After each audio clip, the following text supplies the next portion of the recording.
Hi guys, Wade and Joe from Team SG here. On the weekend we both attended the 2017 Nationals in Melbourne. We got 5th and 8th in Swiss and unfortunately both got knocked out in top 16. We both played Pure Zoo, same list. Here's Joe with the list. Okay, so played 2 Rat, 3 Whiptail, 1 Thoroughblade, 1 Ram, pretty standard. 3 Terratop, Tack, 1 Sheep, then 3 Reaper. So this card was like good sometimes, not so great other times. If you do it on them against Zoo and you get rid of the Trident, and you get to a point where it's like a grind, then you basically win. But if you don't get to like mid game, it kind of doesn't do that much because they still have like heaps of advantage. So potentially would swap it if we could do the event again. 3 Ghost Dash, obviously, and 3 Ogre, and then the Saki Maxi. That's all monsters. Then spells, 3 Barrage, 3 Tenki, 2 Body, 2 Chalice. Really good generic card versus Zoo in general and against the other decks. Outs Flying Sea, which is a major reason why we played it, because we thought a lot of people would be playing Flying Sea. Good going first and second. Like, there are it's better than like main deck Dark Hole because you can go first and second with it. So yeah, yeah, it's good going first and helps you break boards going second. And then similar kind of card, Econ. Not so great going first, but it can at worst you like tribute a dude and then steal one of the guys and potentially stop them doing something that turn that way. But obviously really, really good going second, and also gets rid of the Flying Sea. So yeah, really good card. Sided out a lot going first, but yeah, still pretty good. 1 Fusion sub.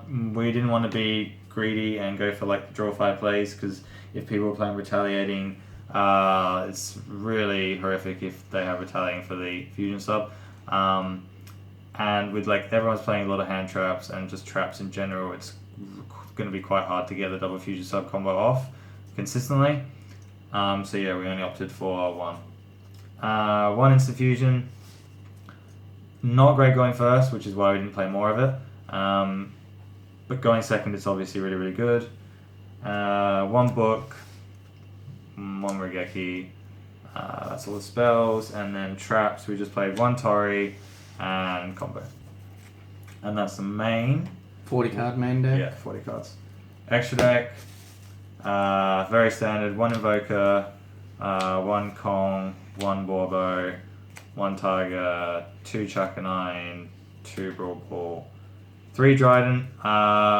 Very good when it gets to a grind with Zoo. Yeah, that's basically the main reason. If you go into the grind, the 3rd Dryden really comes up quite a lot, and it helps you with your Emerald, not having to shuffle back a Dryden all the time. And if you have 2 Drydens on the field and they get cleared, you can just access the 3rd one. 2 Emerald and Tornado Dragon, which was like the last kind of spot we had free. Really, really helpful to deal with back row before you go for your plays. You can set it up turn 1 if you have instant fusion and stuff like that.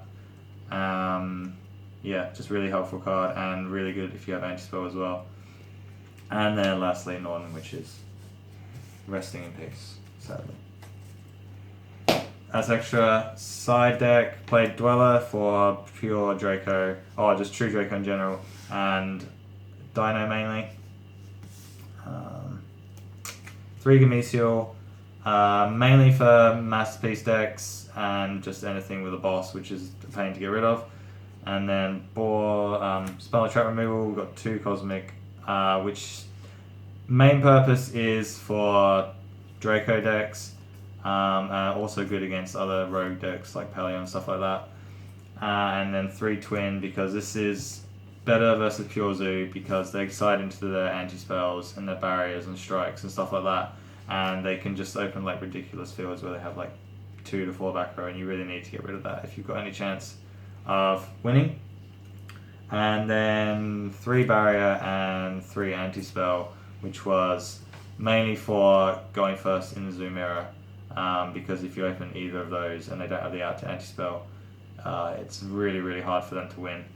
Barrier just ends their turn, and anti-spell means they can't make a huge board because they probably just have a normal summon or the Invoker play and that's it, and you can normally stop that because you just have a Trident, and then you just get to blow them out next turn, and making Tornado Dragon after anti-spell is pretty nuts because they just don't have anything to follow up with, and you just end the game. So yeah, that's what we played. That's the whole main extra side. Not that it's relevant because the format's already over, but yeah. Yeah, if we do the event again, potentially play 3 flying over the 3 Reaper, and maybe I was more inclined for Dark Holes than Wade, but that's something we could have thought about as well. I find the deck just works through boards, and it doesn't need 3 board clears in my opinion, because you just work through it with the Econs and the Chalices, and you attack over everything, and it works out fine in the end. But yeah, the deck was just really good, really consistent, and yeah, I'd play the list again. Probably would play Flying Sea, but yeah, it really just depends on the meta. There was a lot of Pure Zoo, so Flying Sea would have been probably a better call, but the Reaper was fine, and yeah. Shout out to Josh Schmidt for making such a good deck, which we altered, I guess, but we